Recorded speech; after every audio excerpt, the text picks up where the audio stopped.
Well, we had a rematch between the Oilers and the Florida Panthers. Things do not look great for Canadian teams. Hi, my name is Brad. I'm going to be your host here at Anchor Points Hockey. I plan on talking about a mix of politics and hockey, primarily focusing on Bruins news, just because those are my two passions. And I have a pretty big passion project coming out, in which is going to be talking about politics in sports and the politics that we choose to ignore, willfully so, in sports. And I'm really excited about that. I'm having a lot of fun writing it. That's going to be probably something that comes out in the middle of next month, if everything goes to plan, because of the draft and free agency, and we'll be covering that news. I also put out two other videos, one about looking forward to the next Bruins season, and another one being talking about being trans in America right now, and just kind of my experience being trans in a red state. I'm from St. Louis, so talking about that basically, and the interesting stories I have about being trans in a red state. Otherwise, I'm going to talk about the Oilers today.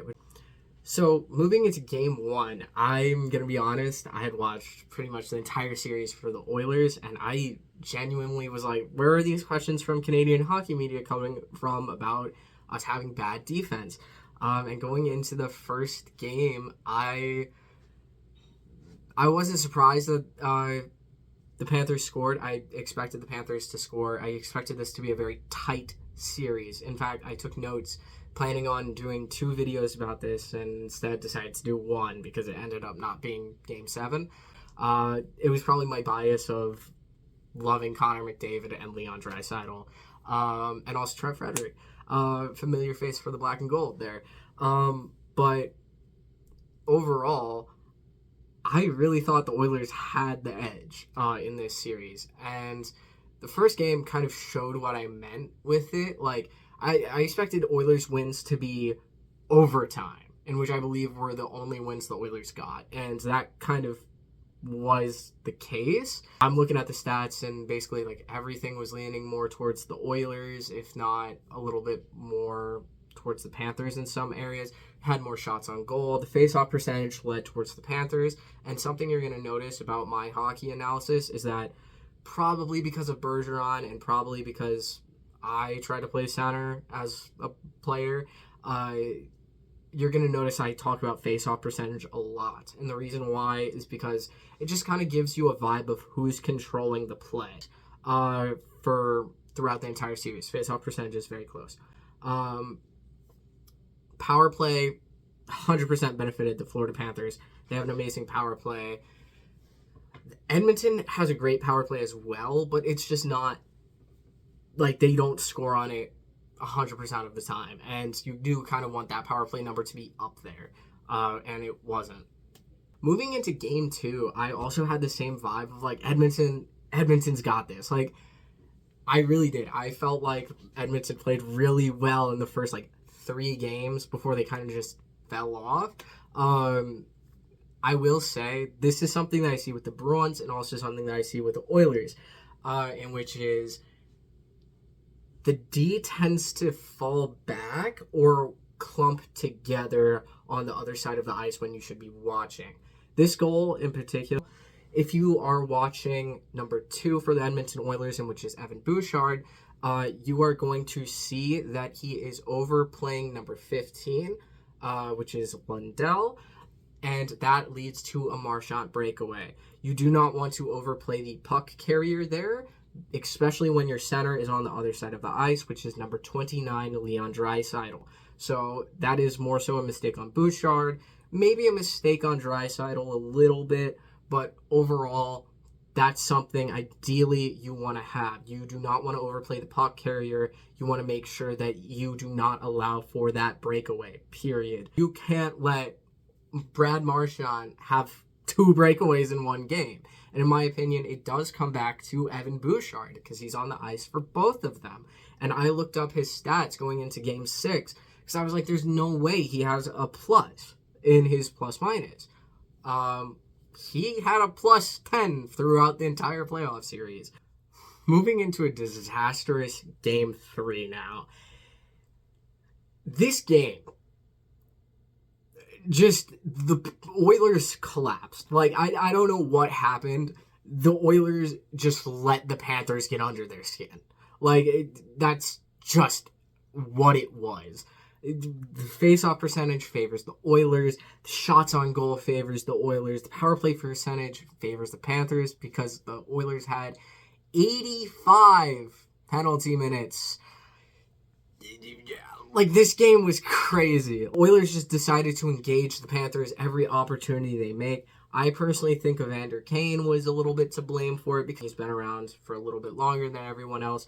So people are kind of looking towards him to be that leader.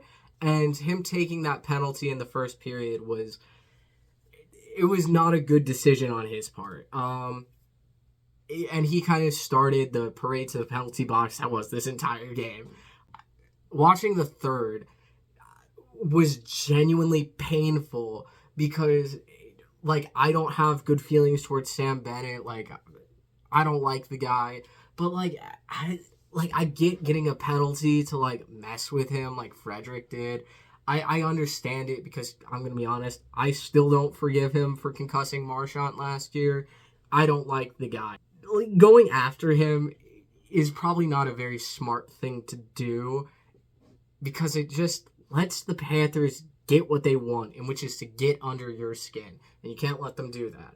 Game 4, the Oilers were back on top of it. They let Florida get their lead in the first period. Oilers gained it back in the second. And then going into the third period, Wallman scores. Amazing. Like, I thought for sure, game over then. However, Sam Reinhart comes back and ties it. And I think if you're the Oilers, that is what kind of sold the series towards the Panthers, even though we ended up winning off of Draisaitl. I think that this is what kind of made the Oilers lose. Like, they started getting cocky with how big of a lead they could come back from, and that just kind of made Game 6 suck. But this was a really good win for them. I will say, I like the win. I just don't think it should have been necessary to go to overtime. The defense should have shut down Sam Reinhart. And also, while Bouchard's on the ice for this one, I think that this is more so a weird way of how the Oilers defend, especially with McDavid and Draisaitl. So, in this goal, everyone is crowding around the net. And that doesn't help your goalie. If there's more bodies in front of your goalie, that makes it harder to track the puck. Yes, the Panthers are crashing the net, but you can't really crowd. You shouldn't be crowding around your goaltender. And that kind of led to just clean passing. Instead of getting into the passing lane, instead of disrupting those triangles, the Oilers fail at doing that, and that kind of just leads to a goal. And as I said, they're crowding the net. They are essentially doing what every defense coach would be teaching you, and which is keep them to the outside. But their outside has become like the face-off circles. So you got to push them to the boards. You can't push them to the face-off center, to the face-off circles. You cannot push them there. You need to be pushing them out. But yeah, another really good game. Edmonton takes it, but there are defensive mistakes that should not have happened, and this game should have ended, in my opinion, ideally in the third. It shouldn't have gone to OT, period. Moving on to game 5, I think that the Oilers just kind of fell off after that last game. And as I said, I think that they got comfortable with the Panthers having a lead and then they would come back from it. And they had been playing from behind basically the entire playoffs. So it makes sense that they were kind of comfortable with it. But also, you can't let that happen. Like, on top of that, they had more shots on goal. So Bobrovsky just shut them down, in my opinion. Bobrovsky played a big role in the Panthers win. Their D was great. Like, the Panthers' D was great, and that allowed for Bobrovsky to make more saves and to be there for his team. Something that you, in my opinion, don't really see the Oilers doing. Face-off percentage, Panthers have it. I think that it's never a good thing to have the team that you don't want to win have a higher face-off percentage. Everything's favoring the Panthers here. Like, with this game, everything favored the Panthers, and I think that it did start to get under the Oilers' skin. Moving on to Game 6, which this one's fresh on my mind. The Oilers and the Panthers tend to have clean shots, like across the board. Shots on goal are always around even. And I think that that's what made this a good series.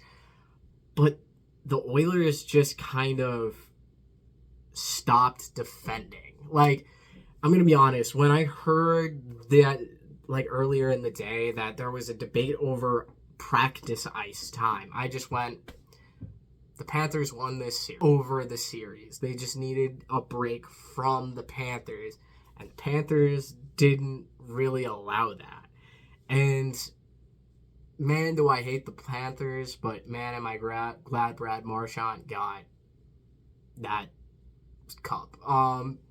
Another thing is that the NHL started to look into salary cap problems for the Oilers, and I think that I'm going to be honest, I think this loophole is silly. Like, I don't think anyone should use it. I don't like that the Golden Knights did it. I don't like that Tampa did it. I don't like that the Oilers did it. I think it's cheap as hell. But, like, let's be honest, if your team does it, you're going to be like, I don't care that much. And I'm actually glad that I've heard Players Association is looking into closing this loophole out or off. Like, I don't mind the Oilers being investigated for it, but, like, I think every team in the finals has done this at least once. It's not that big of a deal to me. But, like, I understand that, like, it for sure is something that needs to be closed off. Like, it's a loophole that needs to be closed off. And, as I said, I think Players Association agrees with that. So, I don't know. We'll see where it goes. Overall, I can't really be mad at the Panthers' performance. Really, the Edmonton D just kind of crumbled. And I understand now why Canadian hockey media was like, do you guys think your D is good enough? Because their D was not good enough. And if I had to make a change to the Oilers next season, I'm not re-signing Bouchard. I'm letting Bouchard walk, or I'm looking for a better, stronger defender to just have a better place on the team. I might be looking at Grzelcyk. I know I mentioned him in my Bruins video, but I might be looking at Matt Grzelcyk. I might be looking at other D that are stronger in the area, seeing what we can get, seeing who's on the trade block, all that stuff. I would be seeing what I could get for them. But that's all for this video. I put out 2 other videos alongside this one. One's talking about the upcoming Bruins season. The other one is talking about being trans and just my trans experience. So if you're interested, go check those out. Make sure you hit the subscribe button and notifications if you're interested in hockey and politics like I am. But yeah, thank you so much for spending your time with me. Remember that you're capable of doing whatever you put your mind to. See you next time.